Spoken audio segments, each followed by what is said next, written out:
Baik pemirsa sekalian, hari ini saya berada di kota hujan, tepatnya di Institut Pertanian Bogor. Hari ini kita akan berbincang dengan seorang tokoh inspiratif. Beliau ini adalah putra daerah yang merupakan lulusan S3 Jerman dan saat ini menjabat sebagai Kepala Pusat Studi Bencana Institut Pertanian Bogor. Siapakah beliau? Ikuti saya terus di M. Andrian Saifuddin & Co.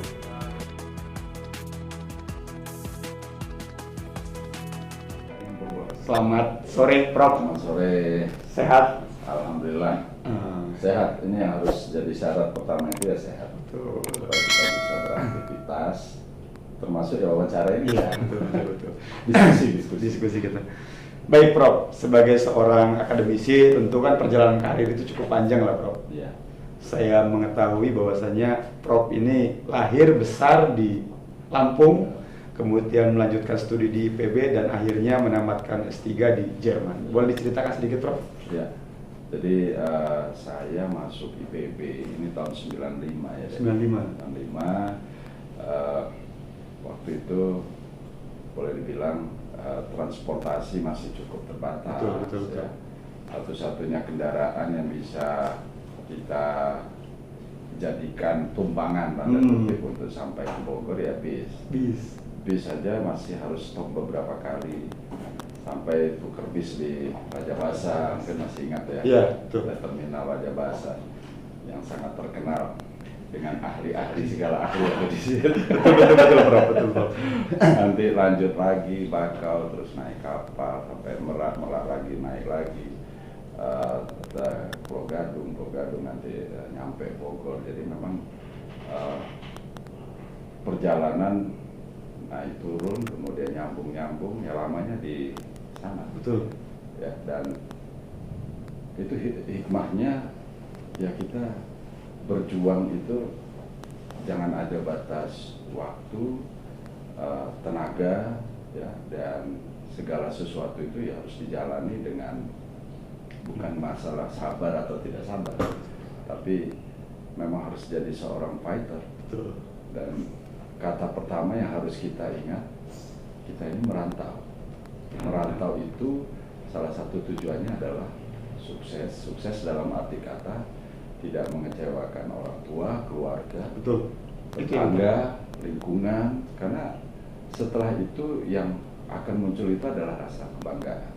Betul. Nah itu tertanam sekali dari proses-proses belajar. Ya alhamdulillah bisa menamatkan sekolah di IPB. Sampai saat ini saya kira IPB masih menjadi salah satu perguruan tinggi favorit. Betul. Perguruan tinggi rujukan dari era saya, mungkin sebelum-sebelumnya juga IPB menjadi salah satu tujuan anak-anak negeri ini ya, dari Sabang sampai Merauke untuk sekolah. Dan sampai hari ini pun masih kurang lebih 75% kalau di persentase mahasiswa IPB itu dari berbagai daerah. Dan salah satu kampus yang masuk tiga besar paling gesernya 5 besar, tapi selalu di antara 3 besar itu. Nah di IPB saya saat itu punya tekad, tidak hanya sukses dalam arti kata belajar, karena kalau kompetisi akademik saja mungkin kita yang datang dari kampung sudah jauh tertinggal di bawah teman-teman yang sudah terbiasa belajar itu sudah ketika lihat penjelasan dosen langsung ingat ya, kita harus kerja keras betul, belajar keras. Jadi salah satu yang juga ikut menginspirasi saya, beberapa orang daerah yang sukses sebagai alumni IPB yang saya temui diskusi dan mereka mau meluangkan waktu saat itu, ternyata datangnya dari daerah, ya dari Medan, dari Aceh, dari mana lagi, dari Timur. Kemudian dari Jawa ya, pelosok, mungkin daerah-daerah pelosok. Satu yang saya bisa ambil benang merahnya, bahwa jadi mahasiswa itu bukan hanya kita pandai secara akademik, tetapi cerdas mengelola waktu. Nah, mengelola waktu dalam arti kata kita harus banyak belajar berinteraksi dengan orang.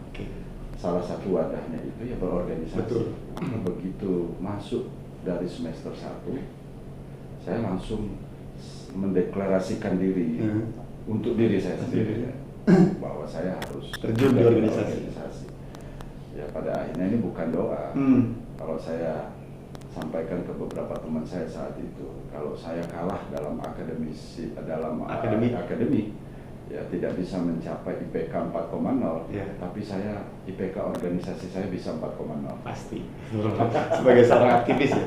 Karena beliau ini juga aktif di dunia pergerakan ya. Kalau tidak salah beliau juga tergabung di Himpunan Mahasiswa Islam selama masih zaman mahasiswa gitu kan, dan jaringan beliau hari ini juga aktif di KAHMI, Prof ya. Dari kami juga. Jadi saya merasakan dampak dari berorganisasi saat itu baik internal dan eksternal. Itu hari ini kita bisa mudah sekali untuk saling calling ya, kontak jaringan itu mudah sekali kita bina, kemudian kita rawat karena kita sudah saling kenal sejak dulu dari awal. Apalagi masa-masa kita menjadi organisatoris atau aktivis itu masa-masa perubahan bangsa ini juga.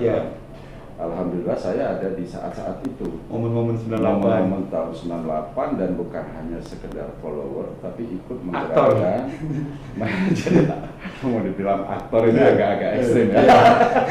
Aktor, bagian dari aktor kan. Ya, kadang-kadang jadi koordinator lapangan demo ya seperti di Bogor, di Jabodetabek.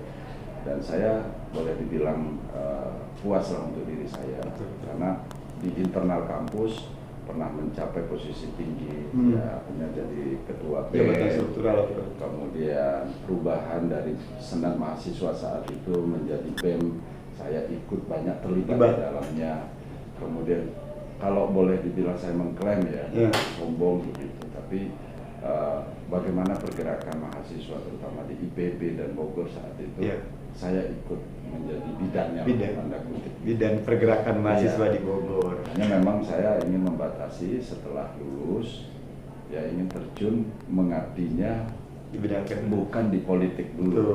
Kalau nggak di bidang akademik, ya saya ingin mengaktualisasikan profesionalitas saya sesuai dengan background mahasiswa. Nah, itulah setelah itu beberapa tawaran untuk masuk parpol ya pada tahun 99 2000 itu saya tolak. Memang partai politik kan banyak. Masih gencar-gencarnya di awal. Tokoh-tokoh mahasiswa yang menurut mereka bisa potensial direkrut gitu. Tetapi saya tidak berminat sama sekali. Sampai hari ini di kampus. Ini saya ada di kampus. Sekalipun ya kita tidak boleh naik juga. Kalau persinggungan kita dengan dunia politik juga cukup tinggi. Betul. Minimal kontribusi kita adalah di pemikiran. Kalau partai politik, lembaga-lembaga yang bergerak untuk pemberdayaan masyarakat membutuhkan tenaga pikiran kita, ya saya siap aja setiap waktu berbagi. Tetapi untuk menjadi anggota partai politik secara struktural tidak tertarik. Kayak perjalanan menyelesaikan studi S3 di Jerman, Bro. Tidak banyak orang yang mampu menyelesaikan studi di Jerman gitu kan. Dengan background yang luar biasa sebagai seorang aktivis, tentu itu butuh komitmen, Bro. Betul. Jadi yang berlatar aktivis dan organisatoris ketika mereka kuliah melanjutkan S3 di luar negeri sebetulnya boleh dibilang lumayan ya. Terutama yang tingkat master, dokter juga banyak menurut saya. Tetapi bagaimana kita berproses menuju ke sana itu sama ya dengan teman-teman yang lain pada umumnya. Ada pengorbanan waktu, ya ada istilahnya begini, kita jangan mudah tergoda dengan hal-hal di luar studi itu. Walaupun saya akhirnya tergoda juga, tetap juga aktif berorganisasi. Saya merasa begini, kita kuliah di luar negeri itu bukan hanya bicara kesempatan dan takdir, bukan, tapi ada effort ya, ada ikhtiarnya luar biasa. Memang kita dari awal itu dituntut untuk serius menyelesaikan itu, karena ada beberapa teman-teman yang mohon maaf tidak bisa selesai. Saya juga betul. Mungkin ada masalah yang lain, bisa masalah waktu yang tidak bisa dibagi. Nah, kelebihannya aktivis itu kan bisa manage waktu antara dia studi dengan beraktivitas di luar. Ketika saya ditawarkan misalnya jadi panitia pemilihan luar negeri di Jerman, ya pada saat itu pemilihan luar negeri Indonesia di Jerman, karena saya merasa confidence, saya yakin bahwa saya bisa mengelola itu. Saya terima. Nah, benefitnya apa? Ya karena kita dikasih reward juga dalam bentuk honor itu bisa membantu, cukup membantu lah untuk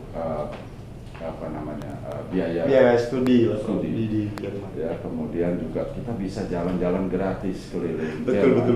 Ya, saya ada teman 4 tahun kuliah di Jerman, 3 tahun kuliah di Jerman, tidak bisa mencapai kota itu karena mahal kan. Ya, tapi dengan berkegiatan itu saya bisa langsung akses beberapa kota, bisa dikiling. Iya, dan kita bisa bertemu orang-orang Indonesia yang sudah lama tinggal di sana dan memang mereka merindukan orang-orang Indonesia yang touching ke mereka, ya datang ke rumah mereka, silaturahmi, dan senang sekali mereka dikunjungi karena memang orang-orang Indonesia yang tinggal di luar negeri atau misalnya di Jerman ini kan tidak semua ada di pusat kota. Mereka ada di pelosok-pelosok juga karena ikut suami, ikut istri. Mereka juga jadi pengusaha di sana, misalnya atau ibu rumah tangga, atau mereka juga punya usaha pertanian yang juga ikut budaya di sana. Iya, budaya yang sangat profesional menurut saya. Nah, kemudian di Jerman juga saya jadi ketua Ikatan Ahli dan Sarjana Indonesia. Ini satu-satunya organisasi ahli dan sarjana yang di luar negeri yang hanya adanya di Jerman karena itu dibentuk oleh B.J. Habibie saat itu. Betul. Untuk menyatukan para pelajar. Kalau pelajar ini kan tidak hanya yang S1 itu yang S2, S3, semua gimana dengan disatukan dalam satu wadah dengan profesional Betul. yang kerja di Airbus, misalnya di Lufthansa atau berbagai perusahaan di Jerman. Karena hingga saat ini pun banyak juga orang Indonesia atau kita sebut diaspora. Iya, diaspora yang ada di Jerman memiliki posisi yang strategis di perusahaan di Jerman. Kita mungkin nggak akan tahu kalau kita nggak masuk organisasi itu, kalau ada GM, Lufthansa misalnya, ada sampai level direktur perusahaan-perusahaan asuransi yang besar, itu orang Indonesia. Dan mereka dapat fasilitas yang luar biasa. Jadi ketika berorganisasi itu ya kita bikin beberapa kegiatan yang bisa mengundang mereka dan mereka senang sekali. Nah, di balik itu kita bisa melihat success story mereka. Betul, perjalanan karir mereka ya. Tidak mudah tinggal di luar negeri, tidak mudah memiliki karir yang bagus di luar negeri, tapi mereka kita paksa untuk bercerita. Maka saat itu saya bilang ke teman-teman ya, bagaimana kalau kita buat profil orang-orang atau figur orang-orang ini ketika mereka masuk di perusahaan atau ketika tinggal di Jerman, walaupun hanya sampai posisi waktu saat itu, misalnya itu posisi mereka sudah cukup berpengaruh, sangat berpengaruh, baik itu di perusahaan, di lingkungan juga sangat didengar. Bahkan saya tahu persis ada beberapa orang yang dikejar-kejar untuk pindah warga negara. Warga negara Jerman. Warga negara Jerman. Bahkan ada yang sudah lompat juga. Prof sempat nggak gitu kan untuk berencana menetap di Jerman selama melakukan studi? Karena saya sudah berkeluarga, jadi saya tidak berpikir ke arah sana ya, lebih beda kalau yang muda ya. Muda lebih potensial. Karena kan Prof B.J. Habibie juga sempat lama di Jerman ya. Ya dia mungkin sudah kita sering lihat ya di YouTube atau berbagai kanal informasi. Nah, beliau orang luar biasa. Kita kalau sekolah di Jerman memiliki karya yang tidak biasa dan sangat berbeda dengan sebelumnya, itu pasti jadi orang yang luar biasa. Salah satu contoh Pak Habibie dan beberapa tokoh-tokoh Indonesia yang lain ada deh yang tinggal di Jerman, tapi mungkin kita nggak sempat tahu profil lengkap beliau ya. Ini yang perjalanan karirnya, melatar belakang saya saat itu dengan teman-teman di IASI ya, Ikatan Ahli dan Sarjana. Coba kita bikin satu profil, satu lembar profil yang berisi orang-orang yang sukses. Terutama alumni Jerman, terutama yang alumni Jerman dan mereka dipakai di Jerman, perusahaan-perusahaan alumni mereka mau. Dan saya juga ya itu tadi bisa lagi-lagi keliling Jerman dari berkegiatan di organisasi. Tapi saya harus ada, karena saya harus menyelesaikan tugas kan. Sebagian besar yang kuliah di luar negeri itu kan dibatasi oleh waktu dan kalau beasiswa harus 3 tahun, harus 4 tahun selesai, mau nggak mau selesai. Kalau nggak selesai bagaimana? Ya harus diselesaikan, tapi menyelesaikan waktu lebihnya itu mereka tidak tanggung lagi beasiswa. Kita harus biaya sendiri. Dia sendiri kan cukup mahal. Tapi Betul. dari berorganisasi itu, ya alhamdulillah kita banyak beberapa kegiatan yang bisa Nah, sekali benefit lah Prof ya.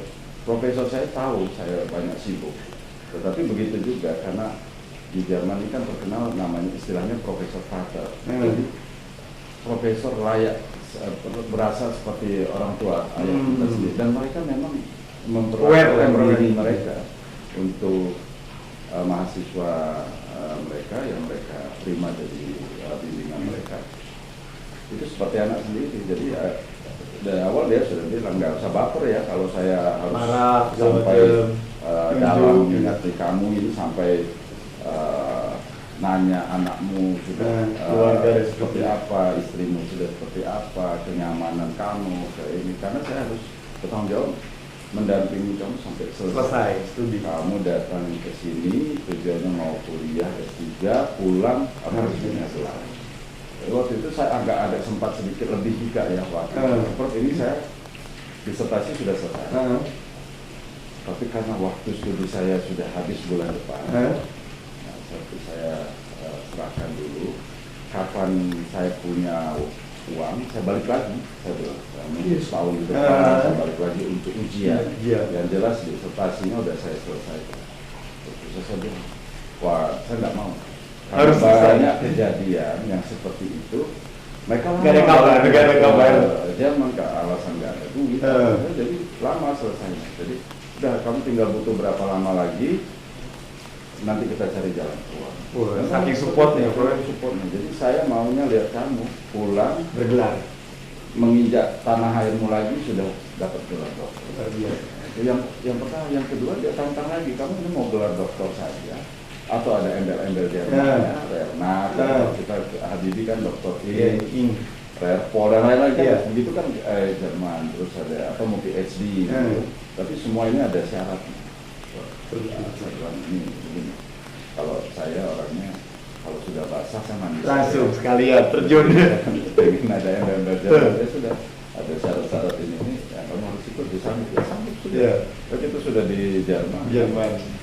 Kenapa enggak gitu ya, alhamdulillah prosesnya bisa berjalan dan ya pulang saya bangga juga ya. Pasti lah tenang gitu loh, maksudnya udah kita nggak usah mikir lagi harus balik ke Jerman untuk ujian lagi, untuk nyelesain disertasi lagi, semuanya sudah selesai. Dan ini saya kira butuh komitmen. Betul. Soal studi kan soal komitmen ya Prof ya. Waktu bisa dibagi dan seterusnya. Nah ini Prof, saya ini melihat Prof itu sebagai seorang lelaki yang family man Prof terhadap keluarga itu kan. Lebih banyak waktu sama keluarga gitu. Jadi ruang akademik, keluarga dan juga aktivitas di lembaga yang ada di Prof pimpin juga sangat berimbang gitu kan membagi waktunya. Gimana tipsnya itu tuh Prof? Nggak pada menjadi laki-laki yang menjadi depan keluarga, ayah yang baik lah gitu. Jadi saya tuh kadang merasa begini, kalau kita berangkat anak itu masih tidur, pulang dan mereka sudah tidur, itu saya melihat ada sesuatu yang salah ya dengan saya. Nah, bagaimana cara saya mengkompensasikan untuk menebus kalau ada waktu-waktu seperti itu? Saya cari celah walaupun sebentar waktu untuk bisa menemani mereka. Even itu cuma antara anak ya, karena pagi-pagi walaupun jam 7 harus sudah standby atau kita harus ngajar. Kalau bisa dikompromikan, karena pasti saya tahu ini ada sedikit keterlambatan relasi misalnya ya. Nah seperti itu bagi saya sesuatu yang sangat berharga. Maka kalau ada waktu di satu minggu sekalipun, nah ini waktu yang sangat berharga dan mereka harus ada di samping situ. Maka satu itu, yang kedua ini memang eranya digital. Jadi anak-anak kecil pun ya, SMP, SMA, sampai TK itu mereka sudah mengenal gadget dan seterusnya. Jadi cara kita membuat mereka bangga pun lebih sederhana. Saya bikin vlog sederhana dan kita posting, mereka lihat langsung. Beda responnya, beda respon. Mungkin daerah kita beda. Kalau daerah kita dulu orang tua pergi datang bawa oleh-oleh, Iya, sangat ini lah. sampai sekarang kadang-kadang Masih teringat. memorable banget Iya. momen itu. Dan daerah sekarang mungkin kalau kita datang bawa kue, mereka senang terima kasih, tapi Gampang lah gitu kan. agak berbeda rasanya. Tapi kalau mereka lihat ini ada apresiasi lain dari Seorang ayah gitu kan. ya Sangat luar kita biasa. ikut apa Keren. bersamanya yang teman mereka seperti itu. Bahkan oleh anak saya yang kecil sekalipun senang juga mereka, dan kalau ada waktu saya antar, dia juga yang mengingatkan. Waktunya dikeluarkan di lain ya, bukan di video dan seterusnya gitu kan bro.